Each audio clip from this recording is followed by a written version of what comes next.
good morning if you are in the UK or in Europe, and good afternoon if you are in China or somewhere else. And welcome to our meeting, online meeting today that co-host with Redwood Academy and with Nottingham University Hayden Green Innovation Center, and also thanks for the support from the YPAth Young Professionals for Agriculture Development.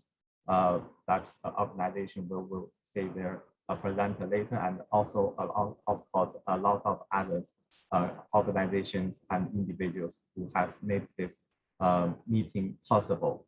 So without more delaying, I would like to introduce our first presenter and the initiator for this online meeting, this summit, the Professor Bin Wu from University of Nottingham.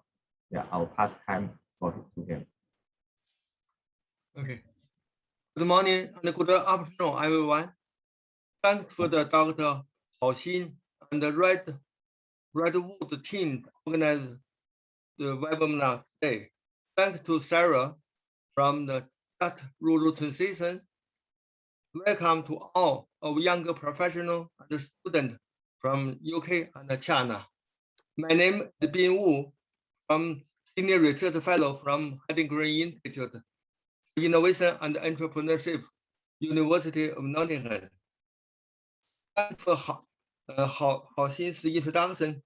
I leave the Sarah to talk about climate change and COP26. Regarding the rural transition in China and worldwide, I would like to focus on my speech on global local knowledge system, which I believe is very important for younger for the career development among the younger professionals and students. The concept of global local knowledge system came from my personal career journey. Start from the social university, means that I was a Ziqing army soldier and a volatile worker before I entered university 40 years ago. My first degree was physics and then philosophy of science and human geography. My PhD dissertation published in English book with the title Rural Sustainability and Farmer Innovation in Marginal Areas of China. The first job at Cardiff University 20 years ago gave me the opportunity to study the first global labor market in international shipping. I extend my research areas to Chinese diaspora and the international student. In recent years, I refocused my research on China's rural transition in context of sustainable development goals. Based upon my experience with Chinese international students, I think they have made a great contribution to China globalization, and also have some common issues such as unclear identity. Some students find it difficult to cope with cultural conflict. Some students keep the narrow understanding of citizenship, missing the opportunity to develop the awareness, knowledge, and the attitude toward global citizenship. Among this issue, block them to enlarge the scope of knowledge learning for better use the opportunity and resources for their career. The second issue for international students is the related methodological approach with the three unbalanced. I have three approaches for your consideration: global citizenship, global local knowledge system, and the challenge-oriented thinking. I will briefly introduce the three of my projects to explain what I mean. My first share the case is the Global Citizenship Project, focused on local engagement of Chinese students. The idea came from my 3 projects. 3 months on board ship, the observation in international ship, field research on working conditions of Chinese migrant workers in Italy and the UK. All of 3 projects show the common issue among the Chinese migrant workers: social isolation, vulnerability to the exploitation, and the non-integration into local community. About the problem are close related to structural issue of Chinese community, closure, fragmentation, and the power struggle between the groups. I organized the international workshop in 2009 to find the solution to empower Chinese migrant workers. One of the solutions was to mobilize the Chinese international students to engage.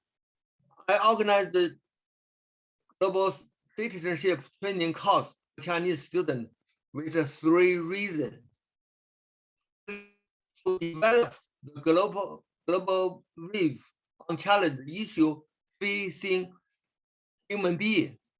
Secondly, to understand China's rights, international responsibility, and the limitations such as unbalanced development, lack of soft power.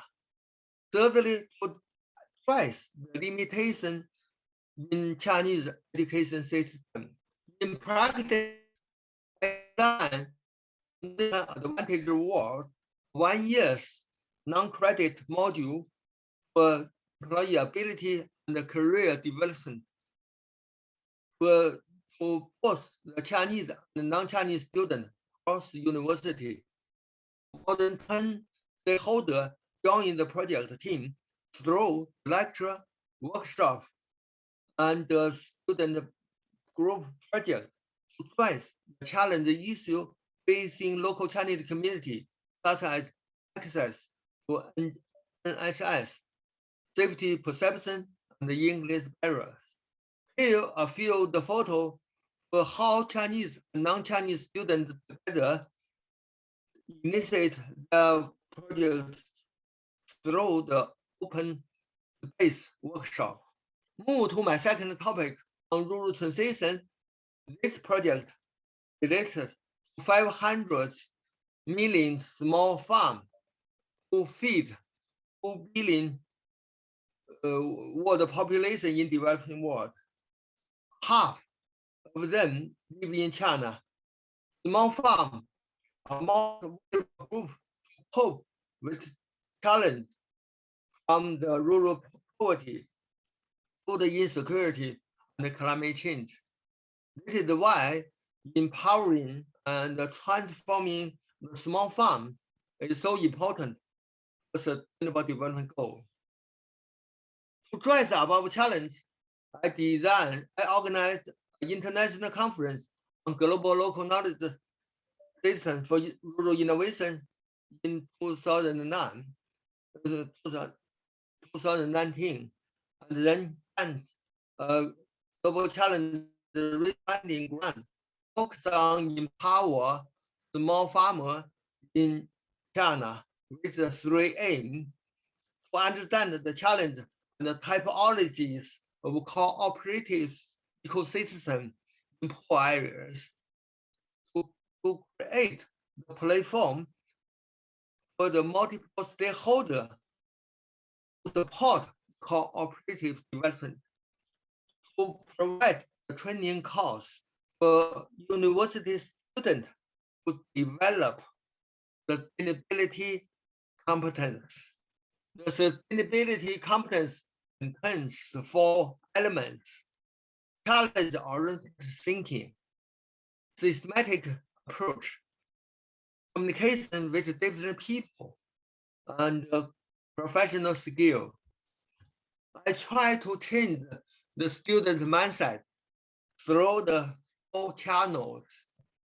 During the research design, which involve with more than 40 students across 4 schools of Sichuan Agricultural University. 1 week's field work in Liangshan, the post region of Sichuan. 4 methodological salons online, and then individual supervision. This table shows the response from participatory students from Sichuan Agricultural University and China Agricultural University. It confirms all the participants respondents appreciate the value of this project, in which the challenge-oriented thinking on the top. So far, I have talked about Chinese students at different levels. Now I want to talk about my current project on early career research from UK and China, who received the PhD degree within 10 years in all the disciplines from natural and social science. The project is jointly funded by UK and the Chinese government with the title The Systematic Innovation for Food Security and Rural Sustainability. The rationale of this project related to challenge in research methodology facing rural transition and the need the new pathway for UK-China collaboration.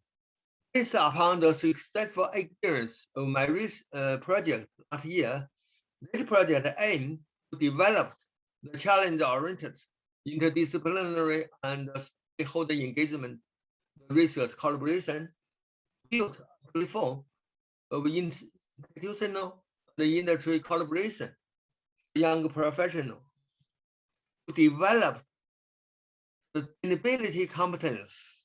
This project has 5 themes from the 3 dimensions to address, which have registered by 40 early career researchers from UK and China now. The project ended at the online workshop to address the project aim. I don't have time to explain how much resources I have mobilized in research collaboration among the early career research and between early career research with multiple stakeholders, including Wildwood Academy, at Rural Transition, and YAPE. I'm pleased that many international renowned scholars join with this project, including the Professor Judith Pretty, Fan, Peter Ho. I link with my challenge issue I mentioned at the beginning. I would like to draw the following conclusion and suggestion. Firstly, I call for awareness and responsibility of global citizens for our common future. Secondly, I present both the challenge and the opportunity for international students to design their career development related to rural transition in China and the other countries. Thirdly, no matter whether you are involved in rural development, I think that one of the important factors influence your career potential, in my view, is about the sustainability competence. Fourthly, I call for developing our partnership including redwood, that rural transition, and yape, to foster sustainability competence. Finally, welcome someone who are interested in the systematic innovation methodology to attend our workshop this December. Thank you very much for your listening. Thank you very much. Yeah, thanks, Professor Wu, and his very inspiring talks and his expectations on our young professionals, researchers, and I really deep respect for all his work that he has devoted to the education and to the next generation of Chinese and global citizenship. So I will introduce our next presenter, Sarah from Just the Rural Transition, and she will talk about some amazing work they do and give us opportunities to participate in this issue if you're interested. Okay, time to you, Sarah. Thank you so much, Linhao, for that introduction, and Professor Binbu for having me on this webinar. I'm going to have to say my presentation is not maybe as directly relevant for young professionals, but I really do hope that inspires you and reminds you why it's very important, the career you have chosen, and why we do need to transition radically towards fairer, more sustainable and resilient food systems. So let me just start by sharing a few slides that I've prepared for today. Fantastic, thank you so much. So I want to start up by just highlighting the scale of the challenge that we're faced with today. And the first thing I want to highlight is, even if we stopped using all fossil fuels today, we won't be able to achieve the goals of Paris Agreement if we don't address emissions from our food systems. So that's really, really critical. But beyond climate change, our current food systems are a leading cause of some of the other big challenges that we are faced with today as well, from resource depletion and biodiversity loss to malnutrition, disease, and social inequality. At the moment, the people who produce our food, i.e. agricultural workers and their families, make up 2/3 of the 740 million people facing extreme poverty and food insecurity. And there are hidden costs to this unsustainable system as well. It's not just about a moral, ethical argument. At the moment, the global food and land use systems include 12 trillion in hidden costs, if you take into account the health, environmental, and economic costs. And these challenges are only set to grow over the next decade as we need to feed a growing global population. So there is no question that we must urgently transition away from the way we currently produce, source, and consume our food. But there is also a huge opportunity to transform food and land use systems over the next 10 years. There is growing global momentum around this topic. Many of you might have followed the Food System Summit processes this year. The summit itself was yesterday. But we really also need to learn from past mistakes and get this right this time. We must place justice, equity, rural livelihoods at the center of efforts to realize SDGs and the Paris Agreement. And that's really why the Just Rural Transition was launched.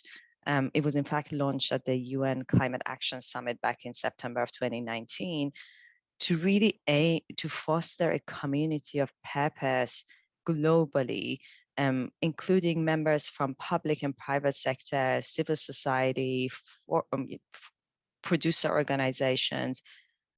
And as of now, we in fact have more than 70 entities that have endorsed our vision statement.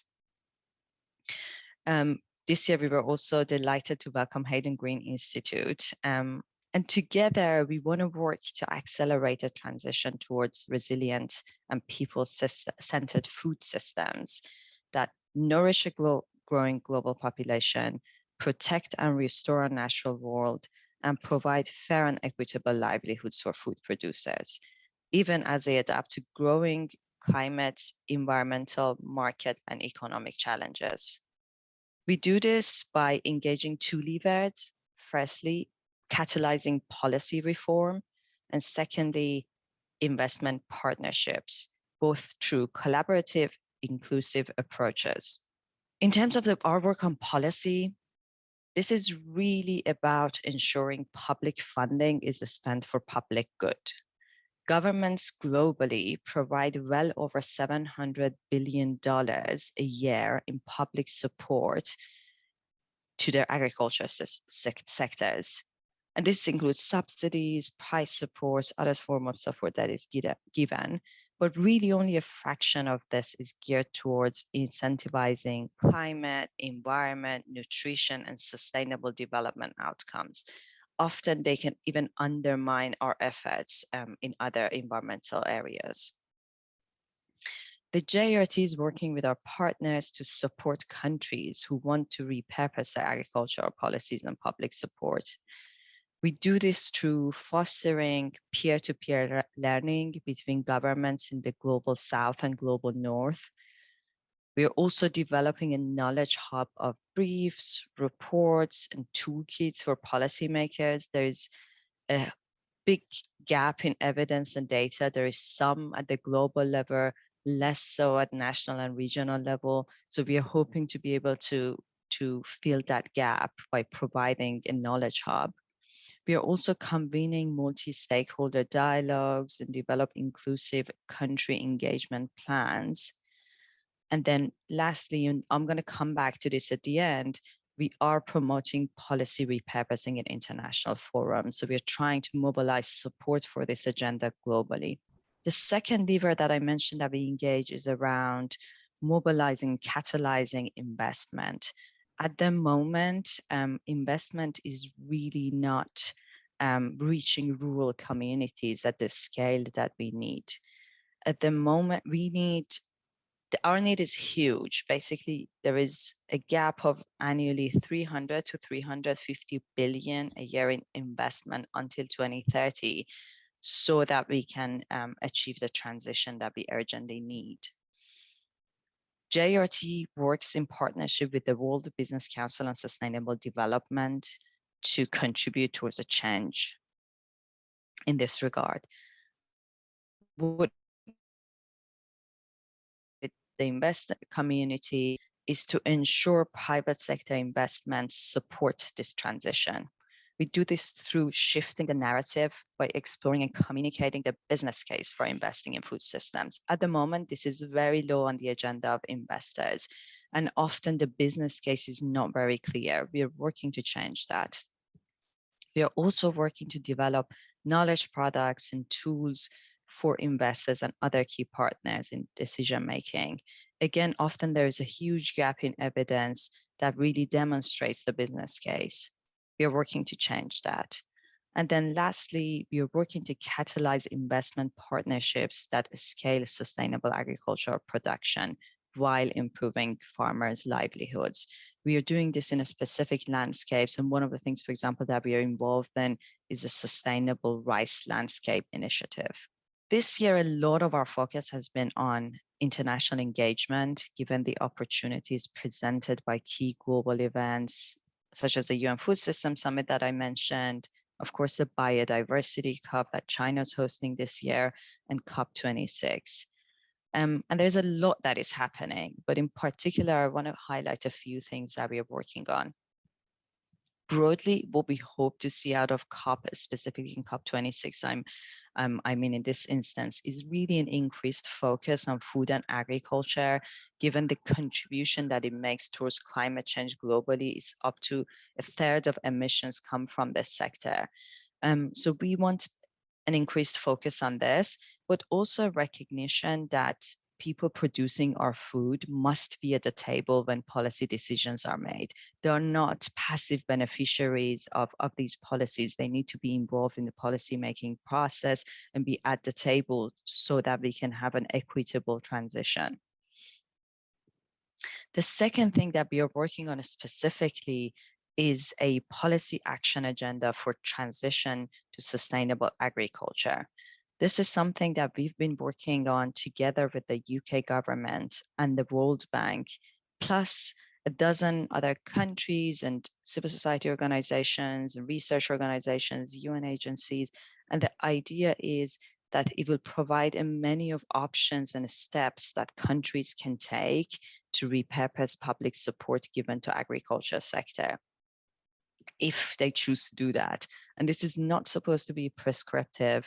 There is no one size fits all for all countries.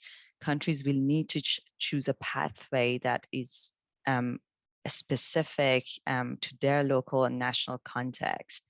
But there is a lot to be done in this regard. Countries will need to do a lot of data collection and research, firstly to identify, where the public support is going, what are the policies that can be repurposed, what is the impact of this repurposing. So we are hoping that in addition to governments coming forward at COP26 to in support of this agenda, that others, including research organizations, would also come forward to express how they will be supporting government's effort. For example, as I said, in collecting this evidence, in collecting data and undertaking analysis. We are also involved in the Race to Resilience. We are partner of this campaign, and we are involved in the Resilience Hub, where we will be curating a program of events with a focus on food and agriculture. And what that entails is hopefully events that are going to be also live streamed globally. I hope all of you can join and watch these.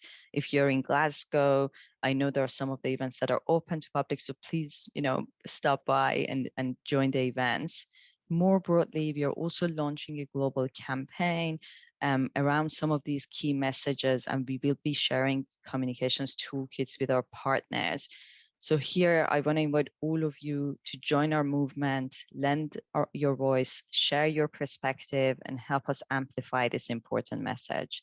Thank you so much for the opportunity to join this event today and talk about JRT. Over to you.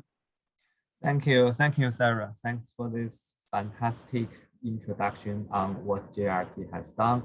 And as a development economist, I was really, really happy to see some like the theories that we developed in paper has been implemented by the organizations, by people like you. Thank you very much. And I hope this talk will initiate more of the interest from the Chinese and other young professional communities and wants to join you in this amazing venture. Okay, so our next speaker is Dr. Li Zhong from YPAT, where he has some inspiring news to share that his work about his work that he has done. Okay, over to you, Dr. Li. All right, thank you very much. I'm really appreciate this opportunity to introduce what we're doing and what we are and what we're doing and how can the young professionals from both China and the United Kingdom to participate in YPAT. So we are YPAT, which is a short for the Young Professionals for Agricultural Development. We are a movement by youth, for youth, and for the agricultural development. So first thinking about what I'm doing right now, I'm just like, besides my my role in the YPAT, I'm also full-time working at at Center for International Agricultural Research Center at Chinese Academy of Agricultural Sciences. And I assume this the YPAT China represents the position since 2018. And in the meantime, I have also focused on the research on the international agriculture going out, international agriculture negotiation, and other stuff. If you're interested, we can talk about that as well. So, so what is YPAT? YPAT is an international organization that has been promoted by the Food and Agriculture Organization of the United Nations and also the Global Forum of Agricultural Research. We got the financial support from Ministry of Foreign Affairs of the Netherlands and also the Swiss Agency for Development and Cooperation. Beside the donation from these two agencies, we also get the donation from our regional offices and also country chapters, which is we have 4 regional chapters in Asia Pacific, Europe, Africa, and Latin America.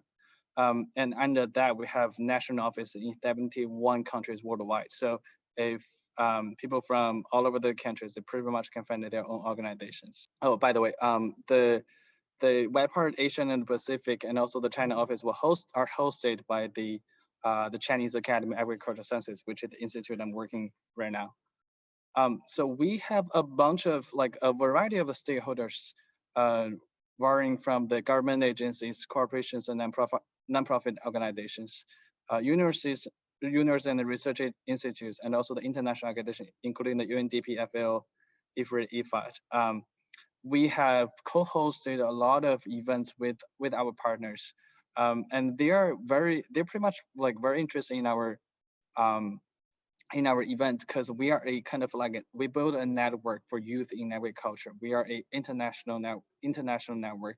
We can easily just to distribute the information to the international to our international platform. So so what do we do at WebPart? So the primary goal is to set up the network, so to share the information where the youth in agriculture can connect with each other. We can share the career information. We can share what's going on, what's updates, most updated news in agriculture, and also we can promoting the agriculture, to promote the agriculture among youth, and we also offer the trainings and capacity building programs for youth. So in WebPart China and WebPart Asian and Pacific was actually established in 2012, where when the first WebPart China conference was held at CAS, and which has marked the inauguration of a WebPart China office. And ever since then, we have hosted or co-hosted a lot of very interesting events. And we're very lucky that actually a lot of partners have invited us to join host or co-host some of the events. For example, in the last 3 years, in 2019, we participated in assisting organizing the 3rd Overseas Agriculture Conference at the CAS. And also we assist in the Belt and Road Agriculture Policy Research Training courses for the high-level agriculture officers in developing countries. And last year in 2020, this event is very, how do I say put this? Is amazing. It's it has got so much attention. We were working with Tencent and also the IFAD, International Fund for Agriculture Development, which is another UN agency. So we hosted an event in UN and in China, 10 years of action, a very special youth event, a youth in agriculture event. We got about 600,000 people watching online. So this is our WeChat official account, and if you're interested in WebPart, please follow us, and we will share all the information here. And the other program that we are hosting in WebPart China, which is youth scholarship program, which is sponsorship for the young professionals in college that to conduct their graduation thesis or stuff which is related to agriculture.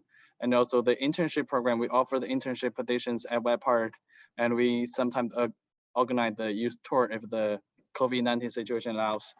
And also we are a hub for the talents. So we will offer the new agriculture business incubator trainings for the young agriculture entrepreneurs.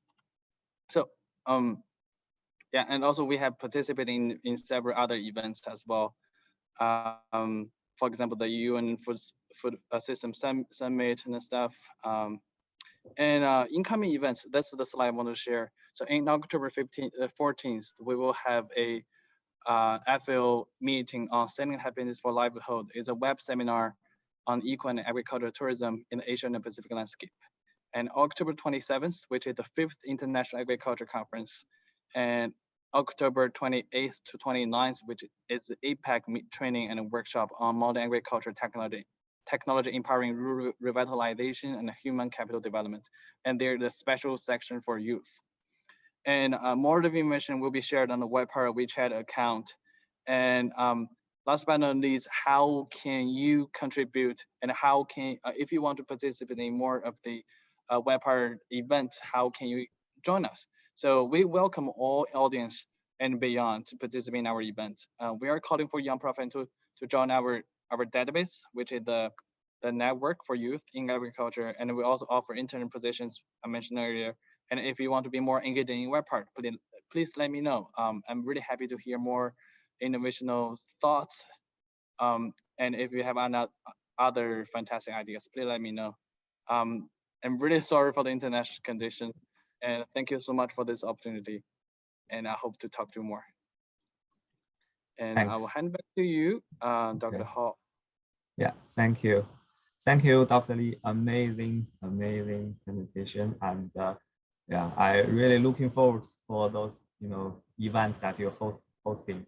Maybe some of, the events with Right Food Academy can be joined to participate in that. Okay, looking forward to that.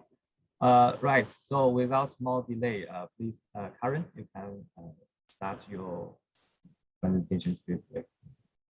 So today my topic is about carbon, and then to extend topic about climate change. So I prepared the slides, I think with a few Chinese, but I try to to speak in English about the content background. So saving the earth, why is it great investment, and what we do at the Carbonbase. And first of all, about myself. So this is myself, like a little version of Karen. So I originally from China, Southeast Asia, Southeast province. It's called Dali. So moved to Hong Kong, did my bachelor, and also on the way to pursue a graduate study at Imperial about climate change. And then professional work, I was at Microsoft and Merrill Lynch. So it was like some AI work, some data science work. And then we started Carbonbase last year.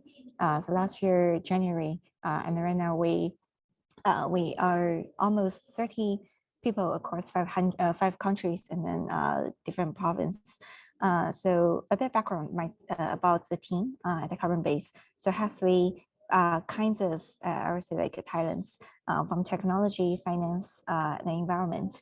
And come back to the topic. So when we talk about climate change, why it's a really serious issue. I know like we talk about food, about the health, and then to extend like climate change, how serious it is. I want to share you a statistic coming from a math perspective. So there's a definition about climate and the weather.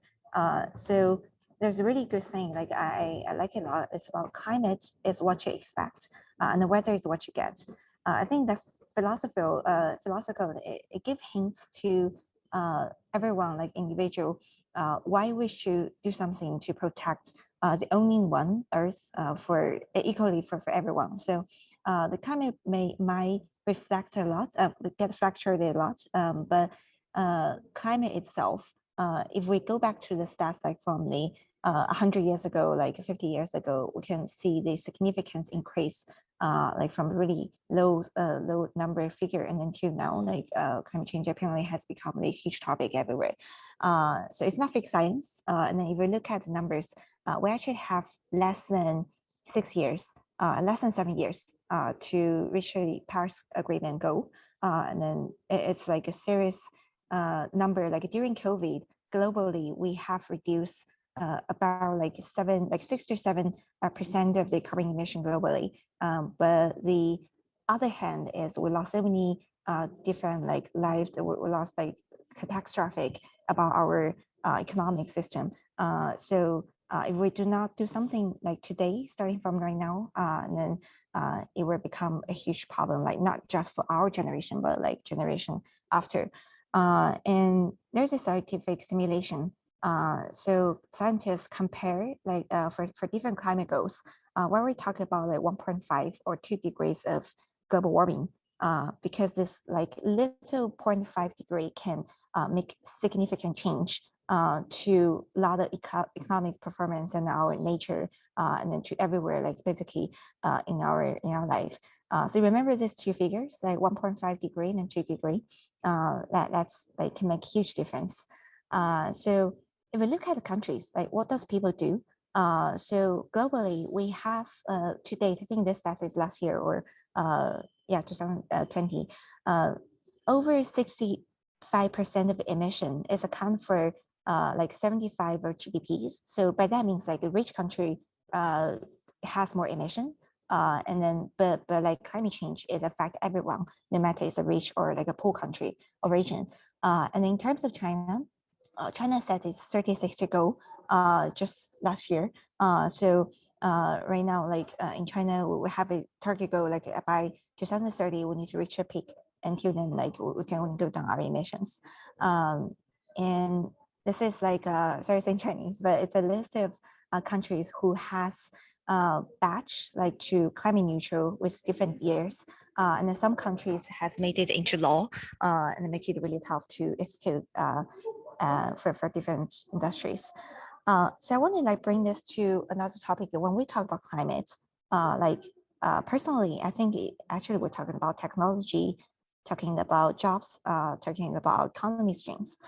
Why so? Because climate change has, like to be frank, it's create a new type of job. Like right now, we have new type of companies creating solutions to reduce the carbon emission. And then we have new type of companies building, for example, like CCUS technologies to bring back, like to make it a less emissions, whether make it a new product or just to reduce the emission that we might produce. So Sequoia China had a really interesting stats. They say like, although China is like batting almost a half of the emissions globally, like so some countries might say, but there is a leakage carbon, which means like the companies building the factory or supply chain in China, those kind of emissions also counted by China. I mean, it's not to compare like which the responsibilities belong to China or other countries, but I think as a global citizen, like we should be aware like how important or how tough our mission is. Yeah, so to save a bit of time, I just give you the quick answer about two of the really interesting innovations, finance innovations, like how people or government think about to reduce the carbon. So there are two type of carbon market. One carbon market is voluntary one, and then to compare, there's the compliance carbon market. So both of market is encouraging people or company to pay for the carbon or to fund the project who is reducing the carbon. And this is a really detailed graph comparing the carbon price across different countries. So it's a little bit smaller now, but we can compare like from, for example, like Japan or Europe or China, the carbon price vary not just a little, but a lot. And then this is actually one of the controversial topic at Paris Agreement COP, like incoming two months. Like how can we build a fair and then liquidity market where we give the right price to project who is doing the good work, and then to punish like those who emit a lot, and then to generate revenues based on pollution, and then to pollute our planet. So really interesting background. I want to give a bit background about voluntary carbon markets, and then this is where Carbonbase is spending a lot of investment on to build solutions. So the logic about voluntary carbon market, we can see there are 4 categories of different entities. So the on left, there's a registry category, and in the middle, the developers and the broker, and on the right side, the buyer. So basically, logics like the developers are those who are doing really tough work. So for example, like a building tree or doing different technology solution, like actually not just a building tree is just one type, occupy like 40% of the carbon reduction.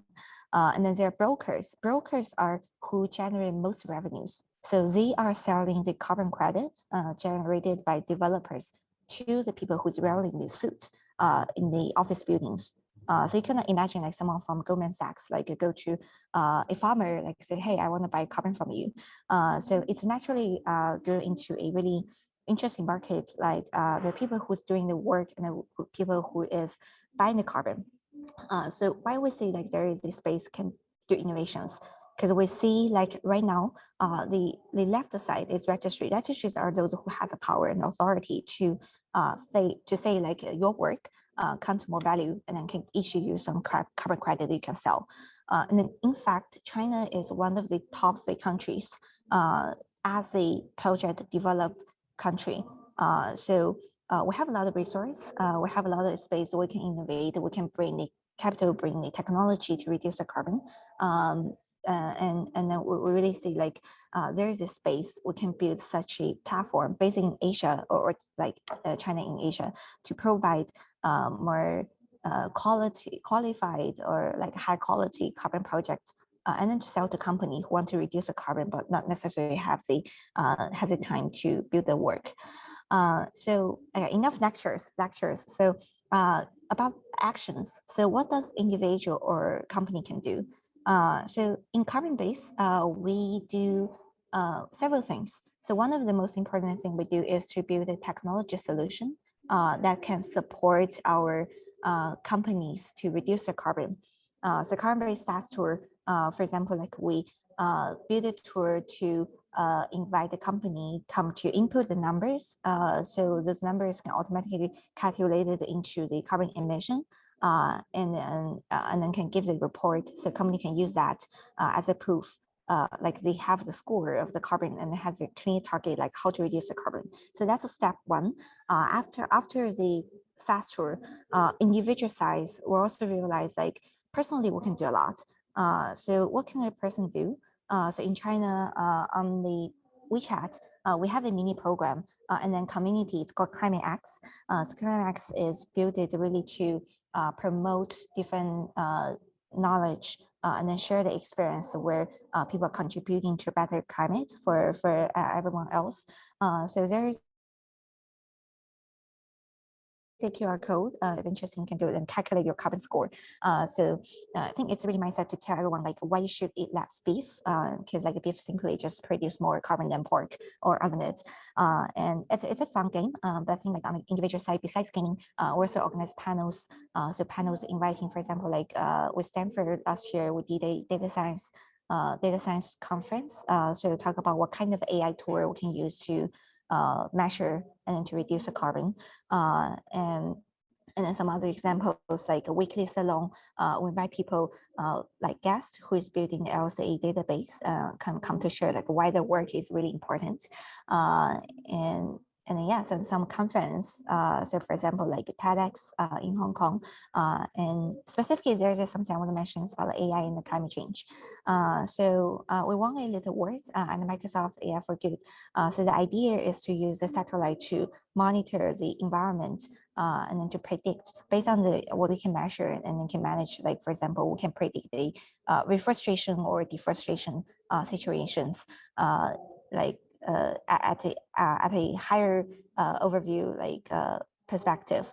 And there's also a scientific paper I want to share with you, no matter you're from AI background or not. So here's a summary, like some researchers from US and Europe, they come up 13 perspective where AI can put some effort. So from electricity system to transportation to farm, forest, and to finance. And the little dots here are what kind of technology you can apply. So for our case, we find a really cool adoption is to use the image, for example, like the remote sensing of the emission, and then to measure at a factory level or at a province level, like how many carbon emissions he or she is emitting, because like what you can manage is what you can measure. So this is some adoptions. I think machine learning can play a really important role. And let's see, and then some other thing I really want to share is, I think to go back to entrepreneurship topic. So I speak about climate change background, and it's hard to describe the overall situation like within 7 minutes. I speak about what Carbonbase does, but I think to personal perspective, how does it happen? Like from day one and then till today, like we have really big team. We're doing a lot of things. We're helping companies and also individuals. And I came from an AI background and I'm now working on the climate change. So I would say like they're really important topic where technology or science can play huge roles. And then it's waited until humankind to find out. And as a way to find out, I think besides academia studies, besides like really good platform like this webinar, you can connect with really intelligent people in mind. There's a way like you can try to build your own solutions to people who need. And then for me, like building a company starting from zero, and then now it's a journey, like learn a lot, slightly different from working at a big company like Microsoft or studying at school.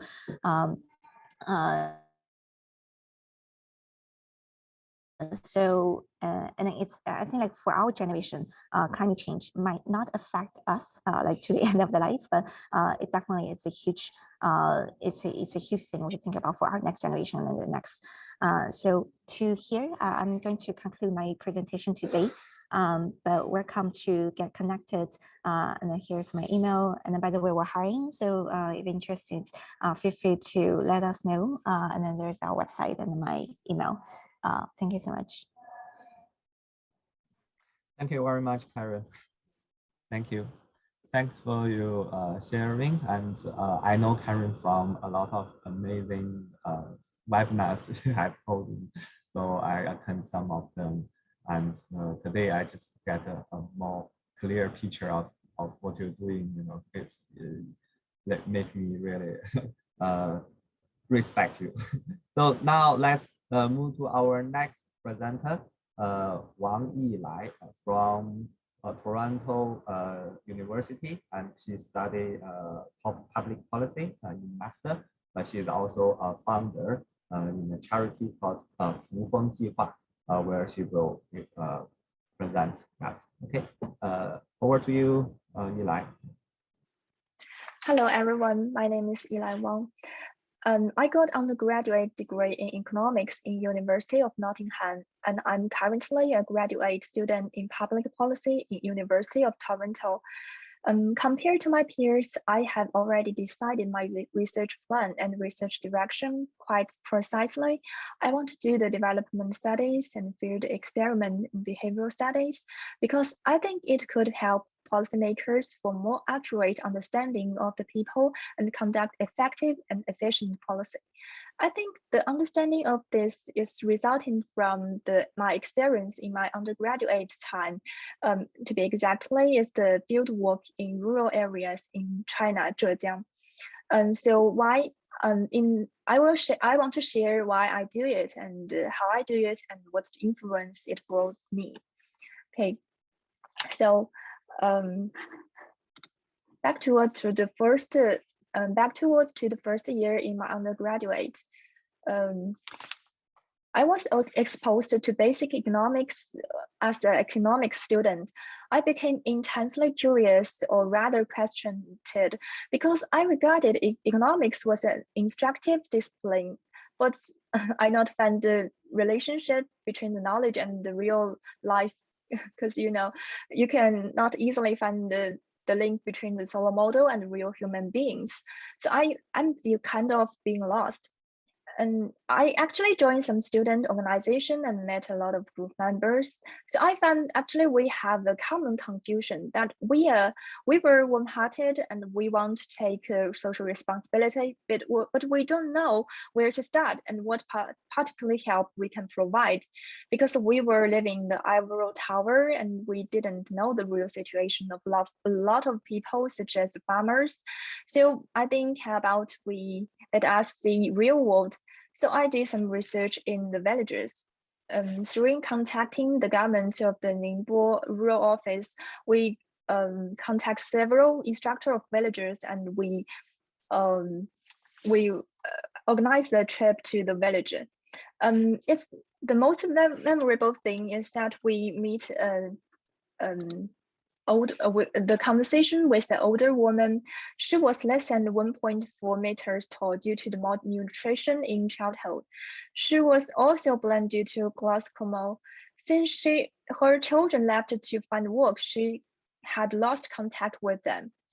We brought some sweet potatoes from the village restaurants and gave them to her to eat. She said it was the best sweet tomato she had ever eaten in her life. This surprised us a lot. Because first of all, she had grown sweet potatoes herself all her life. Secondly, the restaurant selling sweet potatoes was only 1 kilometer away from her. So we realized two hidden information. That first, there are also class division within the villages. So it's actually a very sophisticated system. And second, we realized how the life of elder men with limited mobility in villages like. So she commented, we are all going to die anyway, so what's the point?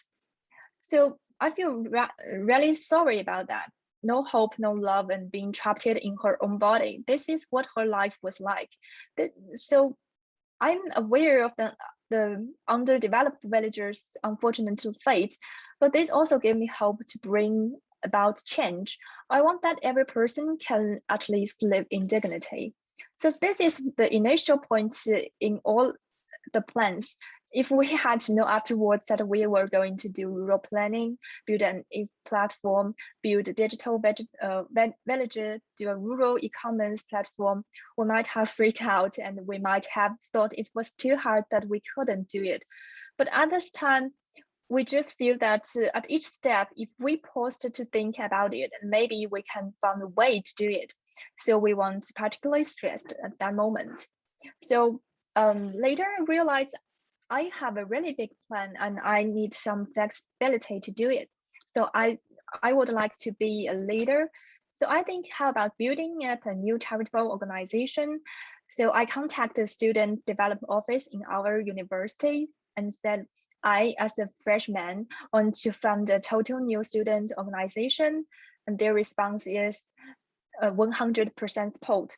They are happy to see students do challenge and have this enthusiasm to the public affairs. They are the staffs who are young and energetic and open to brave ideas. They also want to do the meaningful things. So that's I founded my organization, Fulfilm Project, and be the chairman. So next, I want to hear group members. I have the idea of interdisciplinary cooperation because I realized that all students in all disciplines, we all want to apply our subject's knowledge to practice. The knowledge and also the knowledge required for projects is also multifaceted. For example, we found a contained village and introduced new crops for them. So it means the environment science students need to do a soil assessment to determine if the soil is usable. Business students need to evaluate the introduction of new crops. The communication students need to do marketing. Economics students can dig deeper into the model into the form of the report and academic work. We also contact professors from various disciplines to participate in the guidance to make this process more valuable. They were very kind and provided a lot of cherished opinions. We also encountered difficulties, but we all have a deep understanding of our discipline through our practice. And our organization is become bigger 1 year later with 140 members and 11 programs. We're not only focused on villages, but also the invisible and marginalized groups, such as we provide assistance to the migrant workers, provide volunteer teaching in Jiangxi and Henan province, provide consulting for rural women who are victims of the domestic violence. And for me, I was inspired strong interest for development economics and decided my direction of dissertation. With the help of my organization, I conducted field experiments in 6 villages with 130 villagers and found the relationship between the risk attitude and other elements such as age, income, decision power, the distance to city, and provide policy advice. I have been the first undergraduate student in Nottingham University who can finish a large field economic work. Later, we also participated in many roadshow and competitions. And I was surprised to find that our projects were already very high in all aspects of completion and was beyond a student project. I also started my own company based on this. So to sum up, I'm glad that my school didn't have an overly utilitarian atmosphere, and that there are many people who are still willing to engage in practice and experimentation. We all gained valuable life experience and did some thinking early on, so that's a great time. That's all the things I want to share. Thank you for your. Thank you very much, Eli. So our last presenter today is Lou Kaihao. Let's welcome. Hello, my name is Dylan Low. I'm a graduate student majoring in rural development and management at China Agricultural University. As a student, I feel very lucky to be able to participate in this event. I think the climate change and the sustainable rural development are global issues that go beyond national and regional boundaries. As a student starting in China, I hope to take this opportunity to share with you the actions of the research team I have participated in promoting the sustainable development of agriculture and rural areas. It mainly starts from the following three aspects. The first is the background of the research team. The second is the case of promoting sustainable development. And the third is the rural ruralization experimental project that is currently a cooperation with Kunming City of Yunnan Province. And my research team comes from the College of International Development and Global Agriculture. The team's research and practice on agriculture and rural sustainable development began with the Center for Integrated Agricultural Development established in 1988, and our research covers South-South cooperation, sustainable development, and rural development. While producing think tanks knowledge, the team has been exploring how to promote the realization of the sustainable development goals through effective actions in the process of academic research. In other words, we want to find a balance between research and action. Let me share two cases to introduce this approach. The first case is the demonstration project of small technology big harvest corn production in Tanzania for more than 10 years. I think in sub-Saharan Africa, where about 57% of population is poor smallholder farmers. Those regions are particularly susceptible to chronic hunger, food insecurity, and climate change, and improve this situation largely requires external intervention. Therefore, we joined promote the project with Sokoine University of Agriculture in Tanzania in 2007 by building a domestic center and providing technology training for small farmers. The team shared two major experiences of Chinese development with seven countries and 10 villagers in Mongolia province, Tanzania. The first is to promote farmland intensive production technologies that are suitable for local productivity level. And the second is to establish an incentive mechanism promoted by the government. Up to now, the project was expanded to 1,000 households and 10,000 acres of farmland last year. Corn's income has increased by 2 to 3 times on average, and changes in production must have also affected other parts of Tanzania and neighborhood countries. In the process of promoting agricultural cooperation in the field, the team also produced a series of knowledge products. The second case is the village level poverty reduce action we have carried out in Yunnan province since 2015. Hebian village is a traditional Yao nationality village in the rainforest. In 2050, the average income of the village was only about 4,000 yuan, and the average expend was 5,000 yuan. 80% of the household were in debt, and under the design of the research team with the help of local development and other welfare organizations, Hebian village have gradually established a diversified industry system. For example, we built a guest room to receive tourists in each villager's home, building a collective breeding space and opening summer camps for children and so on have significantly improved the income of farmers and their ability to resist risks. Both two cases explored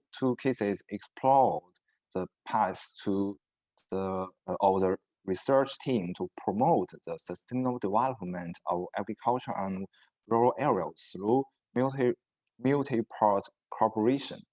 On the basis of above experience, the research team started a cooperation with Kunming City in 2019 to carry out an experiment called Urban Drive Rural Revitalization in 6 local villages. We hope to explore some research questions in an experimental way. For example, hope to keep as much of the income from village development as possible in the village, such as how to integrate the funds issued by various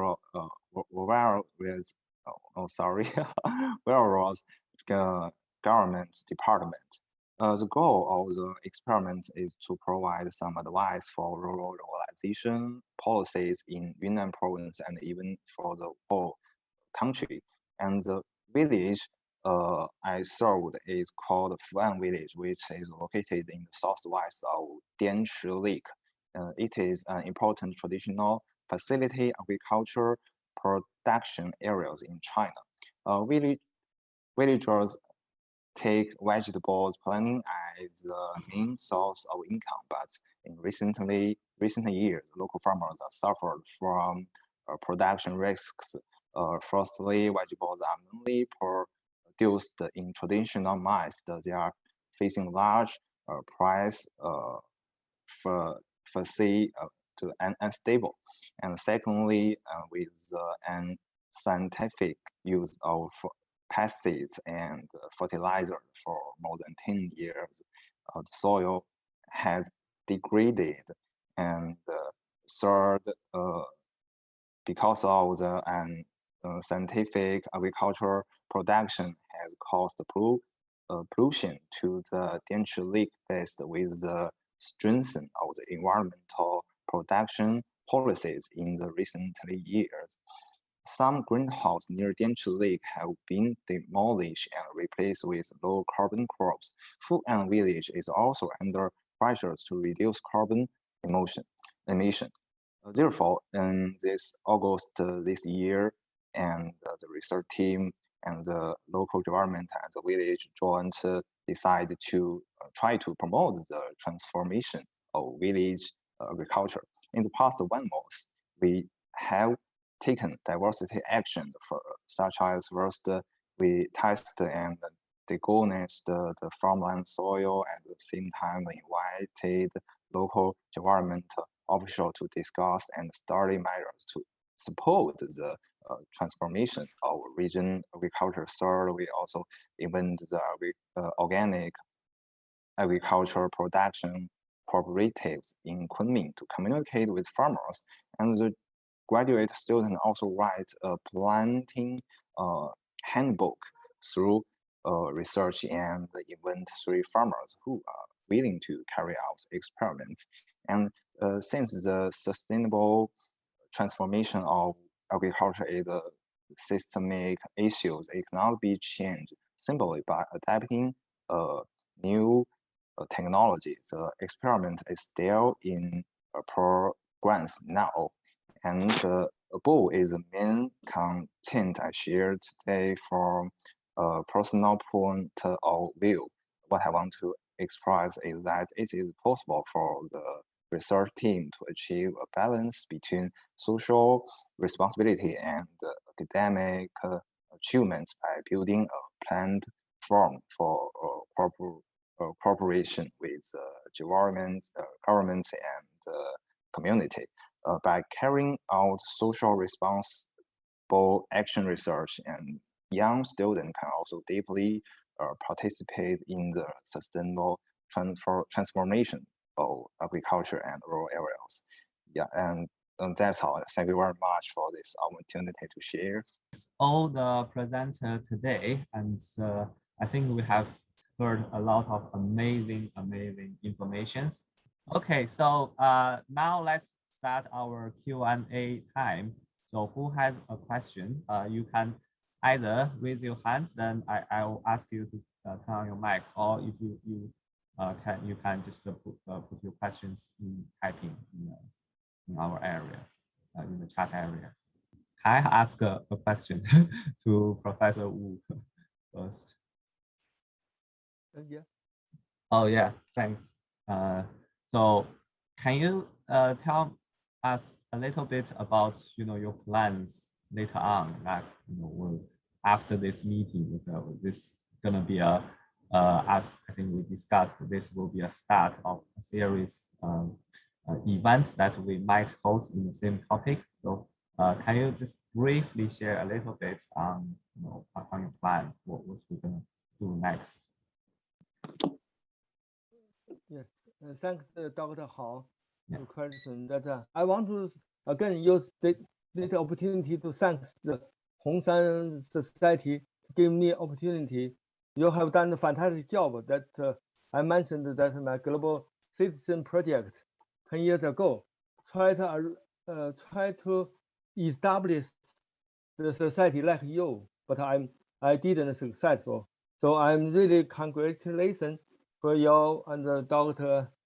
Liu Lei and other your volunteer to set up this organization.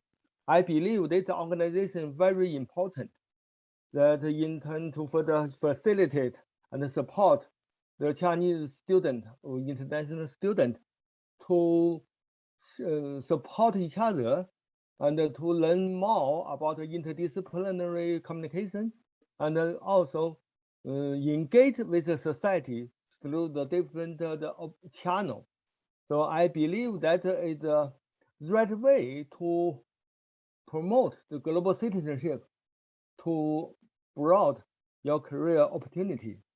So from this perspective, that because now I'm running the international workshop for early career researcher and younger professional to use my philosophy along the line of a challenge-oriented research against the top-down, the theoretical-driven thinking, and then to bring the multiple stakeholders into your thinking. So from that perspective, I would like to share the one I think my blog that talk about my philosophy to the rural revitalization, to let people to aware that we need some kind of innovative thinking and action together. So I'm happy to work with Redwood Academy and other people and YAPAC, to with the younger, what you call we call the sustainable entrepreneurs to help other people. That's all. Thank you. Yeah, we have a question here. Yeah, I ask you to unmute. Right. Okay. I have a question for Karen. It's about carbon neutral with the machine learning. I think in your presentation you have mentioned a few machine learning opportunities for urban settings and industry. How do you see the future of carbon neutral for the rural environment with the machine learning?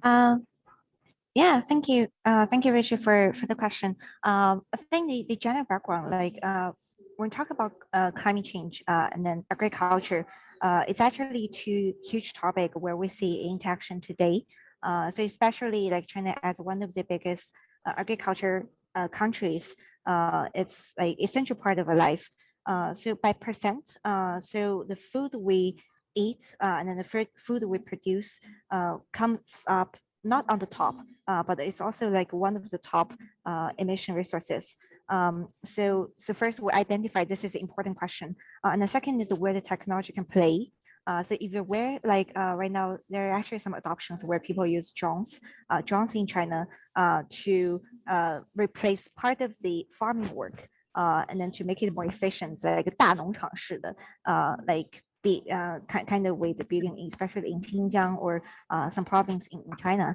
So those are like adoption, not directly contributing to reduce the carbon, but it reduce the increasing the efficiency. And on the other hand, like I really suggest like everyone to take a look at, for example, like Apple or some agriculture, some food companies carbon neutrality reports. So those are some really outstanding examples. Like we can say how a big corporation they can break down each part of the like emission source from the food production and then to like end to end when regard to like to recycling progress. So from that we can see not just what we eat can produce carbon, but also the way how we package our food, how we farm our food. Those are also one of the few big emission resources. So we reduce the carbon. I think it's still like a 10-80 rule, spending the most resource on the most essential parts. So right now, like the Chinese carbon market is focusing on electricity, but to extend in the future, I think like to the rest of the seven industry and also to food, to farming, where be counted as well, but with different format. And then besides like Alibaba, like tree 蚂蚁森林, so and the tree project is also a really interesting example to by the individualize, like to connect the building tree and then to reduce carbon.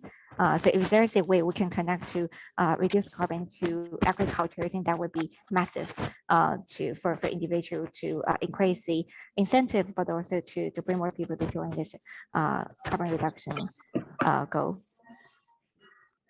Right, okay. I hope I answered that. Yeah. That's great. I just have another question. I noticed that, in China, a lot of labor from the rural settings refuse to migrate into the urban, to the big cities nowadays because the aging problems in China. So quite lots of small enterprises under development in remote and rural areas in China.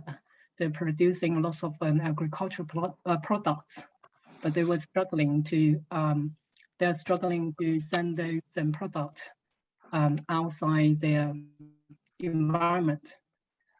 How do you see the supply chain for the agricultural production can be changed in the future, and at the same time it can meet the targets of the climate change?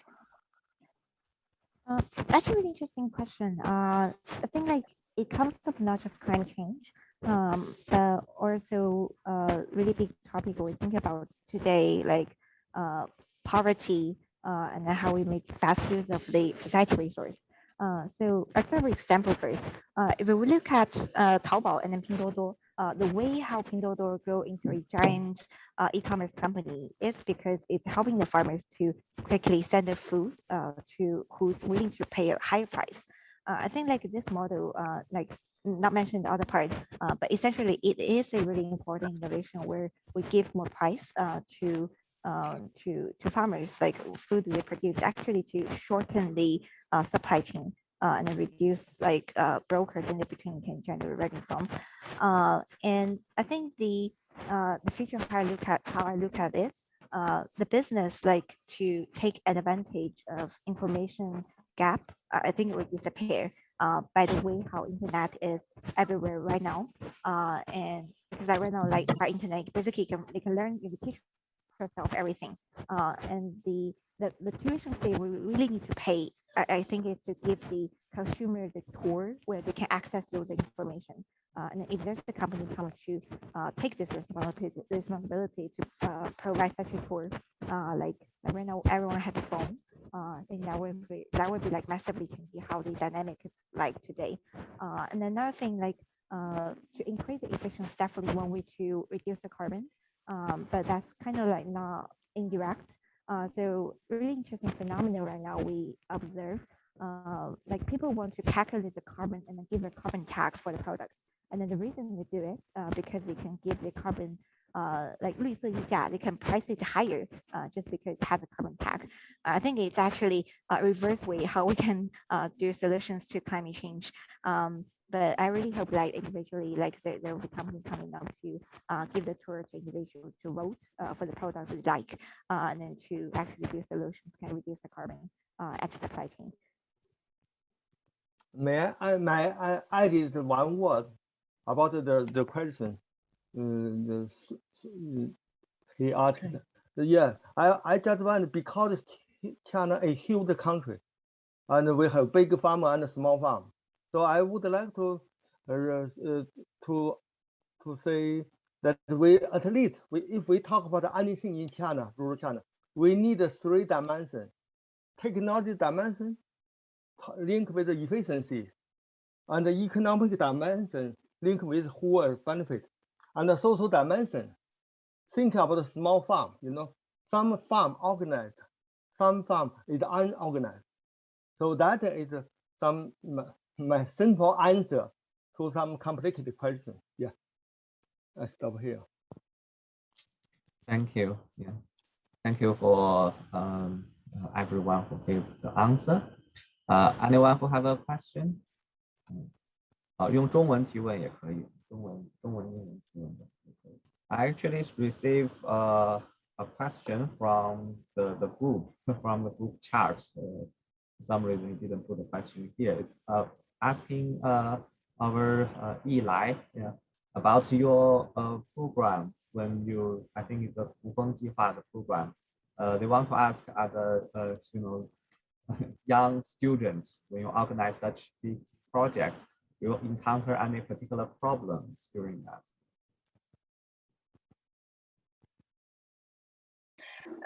Actually, when I'm year 1 students, it's very difficult to with a lot of member of year 3 or year 4 students, and because they are older and have more knowledge than me. But we reorder the rule of the project working and make a lot of sharing and promoting, use a weekly update, and then because all members finally obey the rules and make a very impressive improvements for all students work. So I think the problem of the difference between the ages and grade and our subjects are removed, and we also learn a lot of different knowledges from different disciplines. So I think it's really a important experience for me, because it's inspired me that there is no burden, no war between the discipline and between the age, and all people can do all things in different age, and as a group member or group leader, we can promote a wonderful project together. Yeah, that's all. Thank you. Thank you very much. And I think I have the one last question today because of the time. The last question is to Sarah. Hello. The people would want to know, since JRT has done so many amazing jobs, but could you talk about a little bit how JRT, is there any kind of projects or any cooperations JRT has done with China or related to China's rural areas in the past that you have available?